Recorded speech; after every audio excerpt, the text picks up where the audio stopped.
अडाणीने हात काढून घ्यावे, त्याचा इथे काहीच लेणदेण नाही। ह्याच्या डेव्हलपमेंटच्या 1985-86 साली PMGP म्हणून सुरू झालं होतं, त्यावेळेला तो अडाणी नव्हता न मोदी होता। त्यापासून हा धारावीचा विकासाचा प्रकल्प धारावीच्या लोकांनी आपली ताकदीवर उभं केलेला आहे।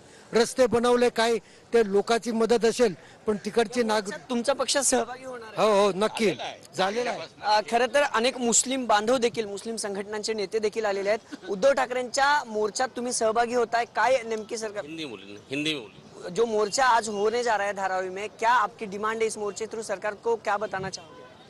पहले तो हम सहयोग करते हैं श्री अडानी जी अपना उदय ठाकरे जी का और इस मोर्चे का। दूसरा ये है कि हम लोगों को जो हम लोग यहाँ हैं, मतलब धरावी हमारा है, धरावी की जगह धरावी में चाहिए, पहला मांग तो ये है। दूसरी बात तो हमारा संगठन तय करेगा कितनी जगह चाहिए, वो जगह चाहिए।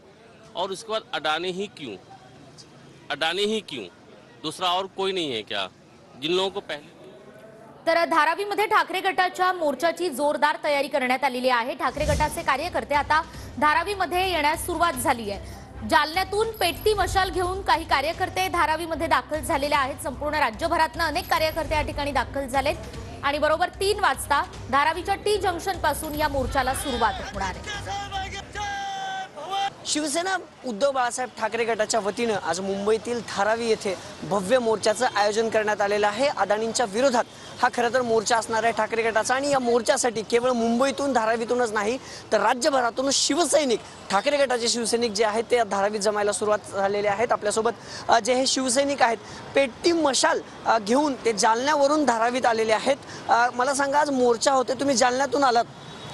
माझं नाव अंकुश कुंडलिक पवार, मी जालन्याहून नंदीग्रामने आलो आहे आणि इथं थांबलो आहे। अंबादास दादा दानवेने प्रोत्साहित केलं आम्हाला, आणि नंतर ही धारावी म्हणजे मुंबईचा पंचप्राण आहे, आणि हे पंचप्राण उद्धव साहेब जपून पाहतायत नाही, जपणार। आणि हा पंचप्राण देशाला सांभाळती आहे ही मुंबई आहे, आणि ही मुंबई निश्चितच BJPच्या हाती जाणार नाही, एवढा आम्हाला महाराष्ट्रीय वासियांना माहिती आहे। मशाल हातात घेऊन आलायत तुम्ही जालन्यावरून, याच्या मागचा उद्देश काय? ही मशाल अशी आम्हाला पेटती ठेवायची। या देशामध्ये व राज्यामध्ये, महाराष्ट्रामध्ये जे भाजप सरकारनं लोकशाही माती तुडविली, हुकुमशाही चालवली, त्याच्यामुळे ही मशाल धारावीसाठीच नाही, अख्ख्या देश व महाराष्ट्र वाचवण्यासाठी ही मशाल ह्या आमच्या पवार साहेबांनी सतत तेवत ठेवण्याचं एक व्रत घेतलेलं आहे। कॅमेरा पर्सन तुषार ननावरेसह अभिजित पोते, TV9 मराठी, मुंबई।